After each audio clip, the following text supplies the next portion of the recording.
ಬಂಧುಗಳೇ ನಮಸ್ಕಾರ. ವಾಸ್ತುಭಾಯಿ ಅಶೋಕ್ ರಾವ್, ವಾಸ್ತು ತಜ್ಞರು. ಇವತ್ತಿನ ಒಂದು ವಿಶೇಷ ಸಂಚಿಕೆಯಲ್ಲಿ ನಾನು ಹೇಳ್ತಾ ಇದ್ದೆ, ಹಿಂದೆ ನಾನು ಮನೆ ಕಟ್ಟಿರೋದೊಂದು ಪುಟ್ಟ ಮನೆ. ಈ ಮನೆ ಕಟ್ಟಿದ ಮೇಲೆ ನನಗೆ ಎಷ್ಟು ಆತ್ಮ ಸಂತೋಷ, ಆತ್ಮ ತೃಪ್ತಿ ಇದೆ ಅನ್ನೋದ್ರ ಬಗ್ಗೆ ನಾನು ತಿಳಿಸ್ಕೊಡ್ತೀನಿ, ಹೇಳ್ತೀನಿ. ಯಾಕೆಂದ್ರೆ ಏನೂ ಇಲ್ಲದ ಒಬ್ಬ ಹಳ್ಳಿಯಿಂದ ಬಂದಂತ ಬಡ ಕುಟುಂಬದಲ್ಲಿ ಹುಟ್ಟಿದಂತ ಒಬ್ಬ ಸಾಮಾನ್ಯ ಮನುಷ್ಯನು ಇರ್ಲಿಕ್ಕೆ ಒಂದು ಮನೆ ಬೇಕು. ಹಾಗೆ ನಾನು ಇರ್ಲಿಕ್ಕೆ ಒಂದು ಮನೆ ಕಟ್ತೆ. ಯಾಕೆಂದ್ರೆ ನನ್ನ ಜೀವನದಲ್ಲಿ ನಾನು ಸ್ವಂತ ಮನೆಗೆ ಬಂದಿದ್ದೆ, ನನಗೆ ಆಸ್ಪಾಸು ನನಗೆ 46 ವರ್ಷದಿದ್ದಾಗ ನಾನು ಮನೆ ಪ್ರಾರಂಭ ಮಾಡಿದ್ದು. ಈಗ ನನ್ನ ವಯಸ್ಸು ಬಂದು 50 ಹತ್ರ ಇದೆ. ಹಾಗಿದ್ದಾಗ ನೋಡಿ, ಪ್ರತಿಯೊಬ್ಬರಿಗೂ ಆಸೆ ಇರ್ತದೆ. ಹಿಂದೆ ನನಗೆ ಆ ಮನಸ್ಥಿತಿನೇ ಇರ್ತಾ ಇರಲಿಲ್ಲ, ಮನೆ ಕಟ್ಟಬೇಕು ಅಂತ ಇರಲಿಲ್ಲ. ಯಾವಾಗ ನಾನು ವಾಸ್ತುಶಾಸ್ತ್ರದನ್ನ ಪರಿಪೂರ್ಣ ಕಲ್ತ್ಕೊಳ್ಳೋಕ್ಕೆ ಶುರು ಮಾಡಿದ ಮೇಲೆ ಪ್ರತಿಯೊಬ್ಬ ಮನುಷ್ಯನಿಗೂ ಮಾನವನಿಗೂ ಒಂದು ಸ್ವಂತ ಮನೆ ಬೇಕು. ಯಾಕೆಂತಂದ್ರೆ ಇಡೀ ನಮ್ಮ ಜೀವನವನ್ನು ನಾವು ಹೆಚ್ಚು ಕಳೆಯೋದು ನಾವು ವಾಸ ಮಾಡುವಂತ ಮನೆಯಲ್ಲಿ. ಚಿಕ್ಕ ಮಕ್ಕಳಿದ್ದಾಗ ತಾಯಿ ಗರ್ಭದಲ್ಲಿ ಹೇಗೆ 9 ತಿಂಗಳು 9 ದಿವಸ ಇದ್ದ ನಂತರ ನಾವು ಭೂಮಿಗೆ ಬರ್ತೀವೋ, ಬಂದ ಮೇಲೆ ನಮಗೊಂದು ಆಶ್ರಯ ಅಂತ ಕೊಟ್ಟಿರ್ತಾರೆ ನಮ್ಮ ತಂದೆ ತಾಯಿಯವರು. ಆ ಮನೆ ನಮ್ಮ ಜೀವನದಲ್ಲಿ ನಮಗೆ ವರವಾಗಬೇಕು. ಹಾಗೇನೆ ಇವತ್ತು ವಾಸ್ತುವಾಗಿ ಯಾಕೆ ಮನೆ ಕಟ್ಟಿ, ಆಯಸಮ್ಮತವಾಗಿ ಯಾಕೆ ಮನೆ ಕಟ್ಟಿ, ದಿಕ್ಕಿಗೆ ಅನುಗುಣವಾಗಿ ಯಾಕೆ ಮನೆಯನ್ನು ಕಟ್ಟಿ, ಪಂಚಭೂತಗಳಿಗೆ ಯಾಕೆ ಅನುಗುಣವಾಗಿ ಮನೆಯನ್ನು ಕಟ್ಟಿ. ನಿಮ್ಮ ಜೀವನದಲ್ಲಿ ಎಲ್ಲ ಸುಖಗಳು ಈ ಭೂಮಿಯೊಳಗೆ ಇದೆ ಬಂಧುಗಳೇ. ಆದ್ರೆ ನಾವು ಅದನ್ನ ಹುಡುಕಿ ತೆಗೆಯುವಷ್ಟು ಸಮಯ ಅಥವಾ ಆ ಇದನ್ನ ನಾವು ಟೈಮ್ ಕೊಡ್ತಾ ಇರೋದಿಲ್ಲ. ಹಾಗಾಗಿ ನೋಡಿ, ನನಗಿದೆ ನಂದು ಹೈವೇ ರೋಡ್ ಇಲ್ಲೇ ಕಾಣ್ತಾ ಇದೆ. ಎಷ್ಟು ಸುಂದರವಾದಂತ ಎನರ್ಜಿ ಮತ್ತೆ ಗಾಳಿ ಬೆಳಕು ತುಂಬಾ ಇದೆ ನೋಡಿ. ಸುತ್ತ ತೋಟ ಇದೆ, ಎಲ್ಲ ಕಡೆ ಮನೆ ಇದೆ. ಹ್ಯಾಪಿ ಆಗಿದ್ದೀನಿ. ಯಾಕೆ ನಾನು ಹೇಳ್ತೀನಿ ಅಂದ್ರೆ, ನೀವು ಮನೆ ಕಟ್ಟಿದ ಮೇಲೆ ಆ ಮನೆನೇ ನಿಮಗೊಂದು ಮಾರ್ಗವನ್ನು ತೋರಿಸ್ತದೆ. ಆ ಮನೆನೇ ನಿಮ್ಮ ವಂಶಾಭಿವೃದ್ಧಿಯನ್ನು ಹೇಗೆ ಬೆಳಿಬೇಕು ಅನ್ನೋ ತೋರಿಸ್ಕೊಡ್ತದೆ. ಆ ಮನೆನೇ ನಿಮ್ಗೆ ಹಣದ ಮೂಲವನ್ನು ತೋರಿಸ್ತದೆ. ಯಾಕೆಂತಂದ್ರೆ ನಾವು ಬದುಕುವಂತ ಮನೆಯಲ್ಲಿ ವಾಸ್ತುಸಮ್ಮತವಾಗಿ, ಆಯಸಮ್ಮತವಾಗಿ, ದಿಕ್ಕಿಗೆ ಅನುಗುಣವಾಗಿ ಇದ್ದಾಗ ನಮಗೆ ಆ ಮನೆನೇ ನಮ್ಮ ಉತ್ತಮವಾದ ಮಾರ್ಗಕ್ಕೆ ಕರೆದುಕೊಂಡು ಹೋಗುತ್ತೆ, ನಮ್ಮ ವ್ಯಕ್ತಿತ್ವವನ್ನು ಬದಲಾಯಿಸ್ತದೆ. ಹಾಗಾಗಿ ನಾನು ಹೇಳ್ತೀನಿ, ಒಂದು ಸುಂದರ ಕನಸಿನ ಮನೆಯನ್ನ ನಿಮ್ಮದಾಗಿಸ್ಕೊಳ್ಳಿ. ಅಂದ್ರೆ ಬದುಕಿರುವಂತ ಈ ದಿನಗಳವರೆಗೂ ನಾವು ಬದುಕಬೇಕು ಒಂದು ಮನೆಯಲ್ಲಿ. ಪ್ರತಿಯೊಬ್ಬರಿಗೂ ಆಸೆ ಇರ್ತದೆ, ನನಗೊಂದು ಸೂರ್ಯ ಇರಬೇಕು, ಕೊನೆಗಾಲದಲ್ಲಿ ನನಗೊಂದು ನೆರಳಿರ್ಬೇಕು, ನನ್ನದೇ ಸ್ವಂತ ಮನೆಯಲ್ಲಿ ನಾನು ಪ್ರಾಣ ಬಿಡಬೇಕು ಅಂತ ಎಷ್ಟೋ ಜನ ಆಸೆ ಪಡ್ತಿರ್ತಾರೆ. ಆದ್ರೆ ಆ ಪ್ರಾಣ ಬಿಡುವಾಗ ಇರುವಂತ ಇಂಪಾರ್ಟೆಂಟೇ ಆರೋಗ್ಯವಾಗಿದ್ದು, ಅನ್ಯವಾಗಿದ್ದು, ಯಾವುದೇ ರೋಗ ರುಜಿನಗಳ ಬರೆಸ್ಕೊಳ್ಳದೆ ನಾವು ಹೇಗೆ ಬೆಳೆದು ಬಂದ್ವಿ, ನಮ್ಮ ಬೆಳೆದ ಹಾದಿಯನ್ನ ನಮ್ಮ ಮಕ್ಕಳು, ಮೊಮ್ಮಕ್ಕಳು, ಮರಿ ಮಕ್ಕಳಿಗೆ ನಾವು ತಿಳಿಸಿ ಹೋಗ್ಬೇಕು. ಅದು ನಿಜವಾದ ಸಾರ್ಥಕತೆ ಇದೆ ಜೀವನ. ಸುಮ್ಮನೆ ನಾನು 1000 ಕೋಟಿ ಸಂಪಾದನೆ ಮಾಡಿದೆ, 100 ಎಕರೆ ಆಸ್ತಿ ಸಂಪಾದನೆ ಮಾಡಿದೆ, ಇದು ಯಾರ್ದು ಸಕ್ಸಸ್ ಅಲ್ಲ. ಸಕ್ಸಸ್ ಅನ್ನೋದು ನೀನು ಎಷ್ಟು ಹೆಲ್ದಿ ಆಗಿದ್ದೆ, ನೀನು ಎಷ್ಟು ಆರೋಗ್ಯವಂತನಾಗಿದ್ದೆ, ಹಾಗೆ ನೀವು ಸಮಾಜಕ್ಕೆ ಏನು ಕೊಡುಗೆಯನ್ನು ಕೊಟ್ಟೆ, ನೀನು ಕೊಟ್ಟಂತ ಸಮಾಜದ ಕೊಡುಗೆಯಿಂದ ಎಷ್ಟು ಜನರ ಮನೆ ದೀಪ ಬೆಳಗ್ದೆ, ಎಷ್ಟು ಮನೆಗೆ ನಿನ್ನಿಂದ ಅನುಕೂಲವಾಯಿತು. ಇದು ಇಂಪಾರ್ಟೆಂಟ್. ವಿನಃ 1000 ಕೋಟಿ ದುಡಿಯೋದಲ್ಲ. ಪ್ರತಿಯೊಬ್ಬ ಮನುಷ್ಯನ ಹಣವನ್ನು ಸಂಪಾದನೆ ಮಾಡ್ತಾನೆ. ಅದು ಯಾವುದೋ ಮಾರ್ಗದಿಂದ ಸಂಪಾದನೆ ಮಾಡಬಹುದು, ಆದ್ರೆ ಮಾಡುವಂತ ಹಣ ಗಳಿಸುವಂತ ಮಾರ್ಗನೂ ಸಹ ರೈಟ್ ವೇ ಆಗಿರ್ಬೇಕು. ಯಾಕೆಂದ್ರೆ ಎಕ್ಸಾಂಪಲ್, ನಾನು ಗಳಿಸಿದಂತ ಆಸ್ತಿ ಎಲ್ಲ ಕಳ್ಕೊಂಡು ಏನಾಯ್ತು, ರೋಡಿಗೆ ಬಂದಾಗ ನನ್ನಲ್ಲಿದ್ದಂತ ನನ್ನ ಆತ್ಮ ಹೇಳ್ತು, ನಿನಗೋಸ್ಕರ ನಿನ್ನ ಸ್ವಂತಕ್ಕೋಸ್ಕರ ಏನು ತಪ್ಪು ಮಾಡಿಲ್ಲ, ಯಾರೋ ಮಾಡಿರೋ ತಪ್ಪಿಗೆ ನೀನು ಬಲಿಪುಷಿ ಆಗಿದೀಯಾ ಅಂತ ನನ್ನ ಒಳಗಡೆ ಮನಸ್ಸು ಹೇಳ್ತಿದ್ದಾಗ ನನಗೆ ಗೊತ್ತಾಯ್ತು, ನನ್ನ ಜೀವನದಲ್ಲಿ ನಾನು ಏನು ಕಳ್ಕೊಂಡಿದ್ದೀನಿ ಅದನ್ನ ನಾನು ಮರಳಿ ಪಡಿಬೇಕು ಅಂದ್ರೆ ನನ್ನ ದೇಹವನ್ನು ಚೆನ್ನಾಗಿ ಇಟ್ಕೊಳ್ಬೇಕು, ನನ್ನ ಮನಸ್ಥಿತಿಯನ್ನು ಚೆನ್ನಾಗಿ ಇಟ್ಕೊಳ್ಬೇಕು. ನಾನು ಹುಟ್ಟಿದ್ದೀನಿ, ನನ್ನ ಉಸಿರು ಬಿಟ್ಟು ಹೋಗ್ಬೇಕಾದ್ರೆ ನಾನು ಈ ಪಂಚಭೂತಗಳಿಗೆ, ಈ ಭೂಮಿಗೆ ನಾನು ಏನಾದ್ರೂ ಕೊಟ್ಟು ಹೋಗ್ಬೇಕು. ನಾನಿವತ್ತು ಏನು ಕಷ್ಟದಿಂದ ಬಂದಿನಿ, ನಂತರ ತುಂಬಾ ಜನ ಬಂದಿದ್ದಾರೆ, ಎಲ್ಲ ಏಳು ಬೀಳುಗಳ ಸಮಸ್ಯೆಯಿಂದ ಬದುಕಿ ಬಂದಿರ್ತಾರೆ. ಆದ್ರೆ ನಾವು ತಪ್ಪು ಮಾಡಿರ್ತೀವಿ. ಮಾಡಿದಂತ ತಪ್ಪನ್ನ ಪದೇ ಮಾಡ್ತಾ ಇದ್ರೆ ನಮ್ಮನ್ನು ಮನುಷ್ಯರು ಅಂತ ಹೇಳಲ್ಲ. ಅದೇ ತಪ್ಪನ್ನ ತಿದ್ಕೊಂಡು ನಾವು ಸರಿಯಾಗಿ ಜೀವನ ಅಳವಡಿಸ್ಕೊಂಡ್ರೆ ನಮಗೆ ನಾವೇ ದೇವರಾಗಿ, ಪ್ರತಿಯೊಬ್ಬನು ಮನುಷ್ಯನು ದೇವರೇ. ಈ ಜಗತ್ತಿನಲ್ಲಿ ಯಾರು ಕೆಟ್ಟವರು ಅಲ್ಲ, ಯಾರು ಒಳ್ಳೆಯವರು ಅಲ್ಲ. ಆದ್ರೆ ಆ ಕಾಲ ಪರಿಸ್ಥಿತಿಗೆ ತಕ್ಕಾಗಿ ಬದುಕಬೇಕಾಗುತ್ತೆ. ಇವತ್ತು ನೀವು ಯೋಚನೆ ಮಾಡಿ, ಎಷ್ಟೋ ಜನ ಆಸ್ತಿ ಗಳಿಸಿರ್ತಾರೆ, ಅದನ್ನ ಅನುಭವಿಸಕ್ ಆಗ್ತಾ ಇರಲ್ಲ. ಕುಟುಂಬದಲ್ಲಿ ಎಲ್ಲ ಸದಸ್ಯರ ಜೊತೆ ಇರ್ತಾರೆ, ಪ್ರೀತಿ ಬಾಂಧವ್ಯ ಅವರಿಗೆ ಸಿಗ್ತಾ ಇರಲ್ಲ. ಯಾಕಿರ್ಬೋದು? ಅವನು ವಾಸ ಮಾಡುವಂತ ಮನೆಯಲ್ಲಿ ವಾಸ್ತು ದೋಷಗಳು, ಆಯಾ ದೋಷಗಳು, ಹಾಗೆ ದಿಕ್ಕಿನಲ್ಲಿ ಬರಬೇಕಾದಂತ ಆ ಅಷ್ಟ ದಿಕ್ಕುಗಳಲ್ಲಿ. ಯಾಕೆಂದ್ರೆ ಒಂದು ಮನೆಗೆ ಈಗ ನಮಗೆ ಹೇಗೆ ಒಂದು 9 ನವರಂಧ್ರಗಳಿದೆಯೋ ನಮ್ಮ ದೇಹದಲ್ಲಿ ಭಗವಂತ ಕೊಟ್ಟಿದ್ದಾನೆ, ಹಾಗೇನೆ ಒಂದು ಮನೆಗೆ 18 ದಿಕ್ಕುಗಳಿದೆ ಬಂಧುಗಳೇ. ಆ 18 ದಿಕ್ಕುಗಳನ್ನು ನಾವು ಗಣನೆಗೆ ತೆಗೆದುಕೊಂಡು 8 1 9, ಹಾಗೆ ಮನೆಗೂ ಸಹ ಅಷ್ಟೇ. ಅದು 18 ದಿಕ್ಕು ಯಾವುದು?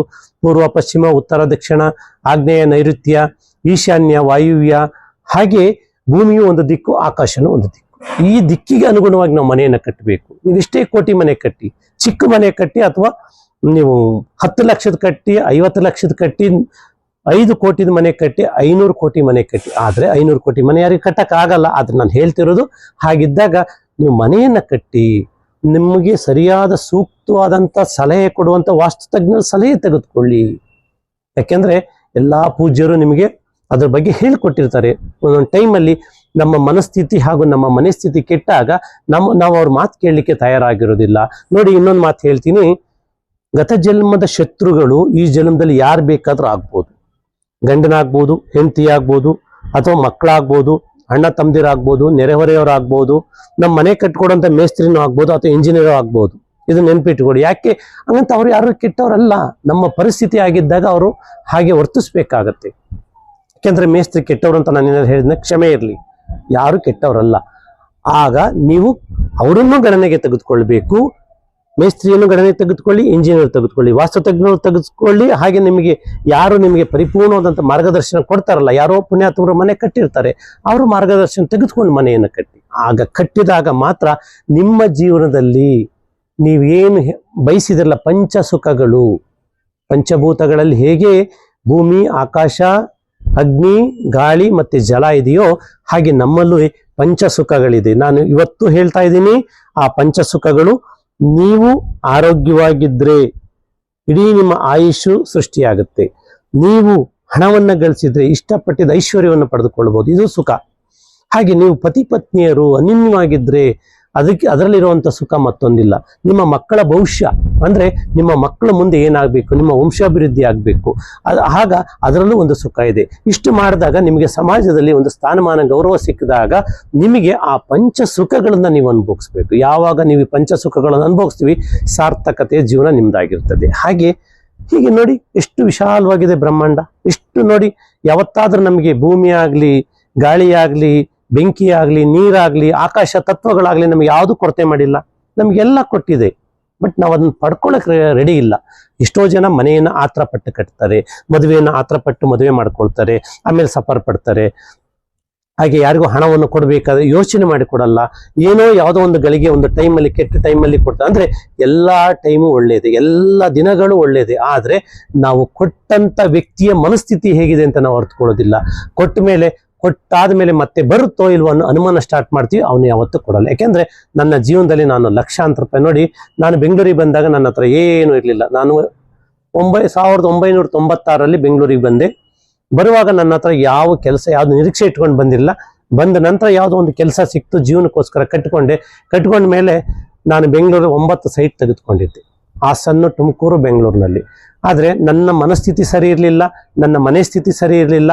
ನನ್ನ ಅಜ್ಞಾನದಿಂದ ನಾನೆಲ್ಲ ಆಸ್ತಿ ಕಳ್ಕೊಳ್ಬೇಕಾಗಿ ಬಂತು. ಕಳ್ಕೊಂಡು ಬಿಸ್ನೆಸ್ಗೋಸ್ಕರ ಕಳೆದೆ, ಅಥವಾ ನಾನೇನು ಯಾವುದೇ ಅನ್ವಾಂಟೆಡ್ ಅಂದ್ರೆ ಬೇಡವಾಗಿದ್ದ ಮೇಲೆ ಆಗ್ಲಿಲ್ಲ. ನನ್ನ ಆಸ್ತಿಯನ್ನ ಮಹನೀಯರೊಬ್ರು ನಮ್ಮನ್ನ ಮಾರಿಸಿ, ನನ್ನ ಇವತ್ತಿನ ಬೆಲೆ 2 ಕೋಟಿ ಆಸ್ತಿಯನ್ನ ಕೇವಲ 9 ಲಕ್ಷಕ್ಕೆ ಮಾರಿ ನನಗೆ ಹಣವನ್ನ ಇಸ್ಕೊಂಡು ಇವತ್ತವರೆಗೂ ಅವ್ರು ಕೊಡ್ತಾ ಇಲ್ಲ. ಏನ್ ಮಾಡಕ್ಕಾಗುತ್ತೆ? ಅದಕ್ಕೆ ನಾನು ಕೊಡುವಂತ ಮೀನಿಂಗ್ ಏನು ಗೊತ್ತಾ?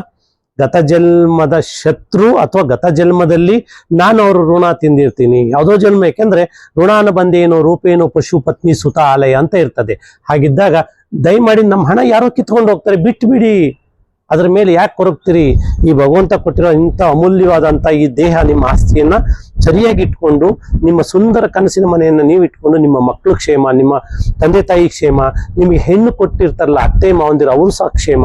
ಹಾಗೆ ನಿಮ್ಮ ಪತ್ನಿ ನೋಡಿ, ಒಂದು ಹೆಣ್ಣು ನಮ್ಮ ಮನೆಗೆ ಬರ್ಬೇಕಾದ್ರೆ ಇಡೀ ತನ್ನ ಸರ್ವಸ್ವನ್ನ ಬಿಟ್ಟು ಬರ್ತಾರೆ. ಯಾಕೆಂದ್ರೆ ಒಂದು ಮಗು ಆದ್ರೆ ತಂದು ಆ ಕ್ಷಣದಲ್ಲಿ ಪಳಗಿಸಿ ನಮ್ಮೋದು ಅಂತ ಹೇಳ್ಕೊಳ್ಬಹುದು. ಆದ್ರೆ ಆ ಮಗು ಒಂದು ಮನೆಗೆ ಇನ್ನೊಂದು ಮನೆಗೆ ಕಾಲಿಡ್ಬೇಕಾದ್ರೆ ಅದು ಆ ಥರ 25 ವರ್ಷಗಳ ದಾಟಿರ್ತದೆ. ಅಲ್ಲಿಯ ಬಾಂಧವ್ಯಗಳು ಅಂದ್ರೆ ಅವರ ತಂದೆ ತಾಯಿಯ ಪ್ರೀತಿ, ಅಕ್ಕ ತಂಗಿಯರು, ಅಣ್ಣ ತಮ್ಮಂದಿರು, ಅವರ ನೆರೆಹೊರೆಯವರ ಪ್ರೀತಿಯಲ್ಲಿ ಬೆಳೆದಿರ್ತದೆ. ಒಂದೇ ಸಲ ಆ ಮಗು ಬಂದು ನಮ್ಮ ಮನೇಲಿ ಅಡ್ಜಸ್ಟ್ ಆಗ್ಬೇಕು ಅಂತ ಅಂದಾಗ ತುಂಬಾ ನೋವಾಗುತ್ತೆ. ಹಾಗಿದ್ದಾಗ ನಾವೇನ್ ಹೇಳ್ತೀವಿ ಅಂದ್ರೆ, ಯಾವುದೇ ಹೆಣ್ಮಕ್ಳಿಗೆ ನೋಯಿಸ್ಬೇಡಿ. ಹಾಗೆ ಹೆಣ್ಮಕ್ಳು ಸಹ ಅಷ್ಟೇ, ಅವರು ಸಹ ತನ್ನ ಸರ್ವಸ್ವವನ್ನು ಬಿಟ್ಟು ನಿಮಗೋಸ್ಕರ ದುಡಿತಾ ಇರ್ತಾರೆ. ಯಾವುದೇ ಗಂಡು ಮಕ್ಕಳಿಗೆ ನೋಯಿಸ್ಬೇಡಿ.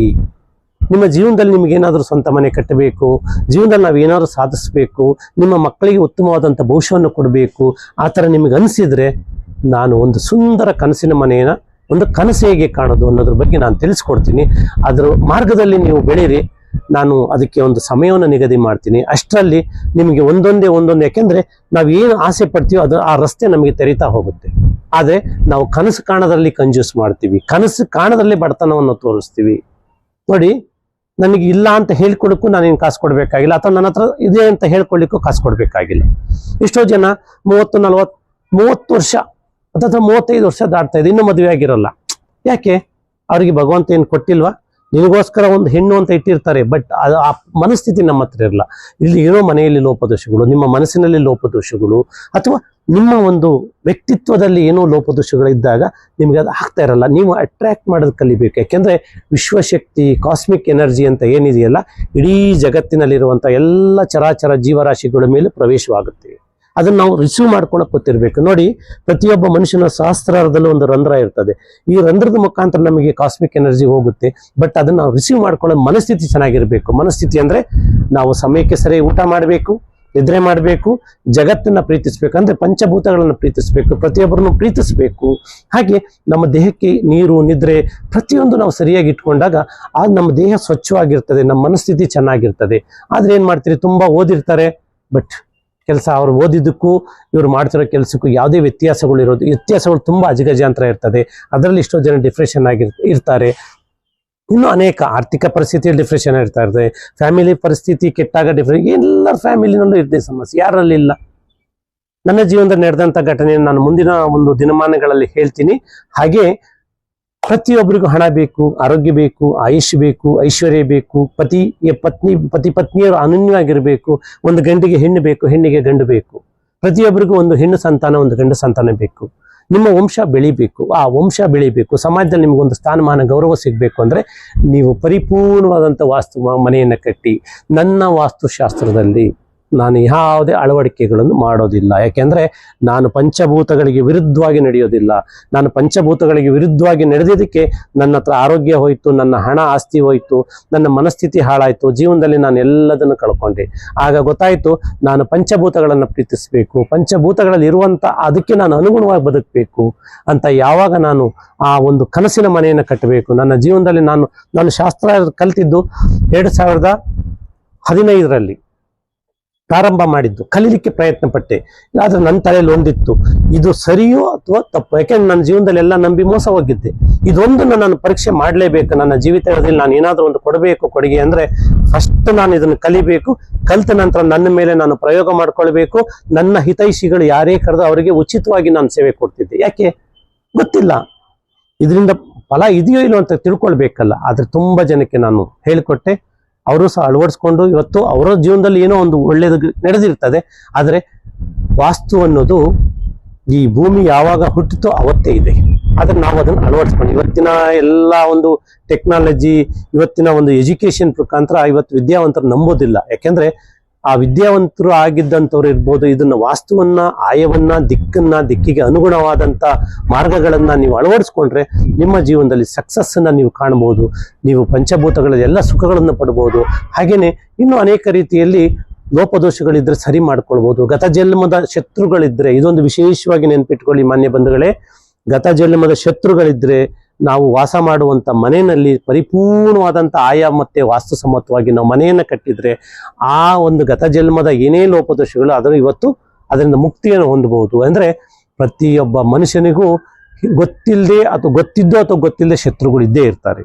ಯಾಕೆಂದ್ರೆ ನಾನು ಈ ಮನೆ ಕಟ್ಟಬೇಕಾದ್ರೆ ನನ್ನ ಹತ್ರ ಇದ್ದಿದ್ದು ಕೇವಲ 16 ಲಕ್ಷ ಅಥವಾ 15 ಲಕ್ಷ ಇರ್ಬೋದು ಅಷ್ಟೇ. ಅಷ್ಟರಲ್ಲಿ ನಾನು ಮನೆ ಪ್ರಾರಂಭ ಮಾಡಬೇಕು. ಆದ್ರೆ ನನ್ನ ಗುರುಗಳೊಂದು ಮಾತು ಹೇಳಿ, ನನಗೆ ಅವತ್ತು ಅನುಮಾನ ಇತ್ತು ಅಂದ್ರೆ ಕಲ್ತಿದ್ದೆ.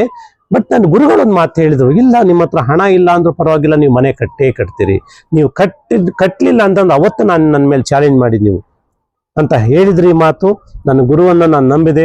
ನನ್ನ ಗುರು ಹೇಳಿದ ಮಾತಿನ ಪ್ರಕಾರವಾಗಿ ನಾನು ಉತ್ತಮವಾದಂತ ಒಂದು ದಿನದಲ್ಲಿ ನನ್ನ ಮನೆಯನ್ನು ಪ್ರಾರಂಭ ಮಾಡಿದೆ. ಮನೆ ಪ್ರಾರಂಭ ಆಗಿ ಮನೆ ಮುಗಿಸ್ಲಿಕ್ಕೆ ನನ್ನ ಹತ್ರ ಕರೆಕ್ಟಾಗಿ 2.5 ವರ್ಷ ಹತ್ತತ್ರ ಆಗ್ತಾ ಬಂತು. ಯಾಕೆ ಅಂತಂದ್ರೆ ನಾನು ಯಾವುದೇ ಬ್ಯಾಂಕ್ ಲೋನು ಕುತ್ತಿಗೆಗೆ ಬರುವಂತ ಹಣಕಾಸಿನ ವ್ಯವಹಾರ ಮಾಡಿಲ್ಲ. ನನ್ನ ಅತ್ತಿಗೆಯರು ಕೊಟ್ಟರು, ನನ್ನ ಮಾವಂದಿರು ಕೊಟ್ಟರು, ನನ್ನ ತಮ್ಮ ಕೊಟ್ಟರು, ನಾನು ಸಂಪಾದನೆ ಮಾಡಿದೆ, ಎಲ್ಲ ಕಡೆಯಿಂದ ಮಾಡಿಕೊಂಡು ಇವತ್ತು ಈ ಒಂದು ಸುಂದರ ಕನಸಿನ ಮನೆಯನ್ನು ಕಟ್ಕೊಂಡು ನನಗೋಸ್ಕರ ನನಗೆ ಇದೇ ತರ ಕಟ್ಟಬೇಕು ಅಂತ ಅನಿಸ್ತಿರ್ಲಿಲ್ಲ. ಆದ್ರೆ ನಾನು ಮನೆಯನ್ನು ಹೇಗೆ ಕಟ್ಟಿದ್ದೀನಿ ಅಂತ ಮುಂದಿನ ಸಂಚಿಕೆಯಲ್ಲಿ ನಾನು ಹೇಳ್ಕೊಡ್ತೀನಿ. ನೋಡಿ, ಎಲ್ಲರಿಗೂ ಧನ್ಯವಾದ. ಒಳ್ಳೇದಾಗ್ಲಿ. ನೀವೇನಾದ್ರೂ ಈ ಒಂದು ಸುಂದರ ಕನಸಿನ ಮನೆ ಕಟ್ಟಬೇಕು ಅಂತಂದ್ರೆ ನನ್ನ ಮಾರ್ಗದರ್ಶನ ತೆಗೆದುಕೊಳ್ಳಿ.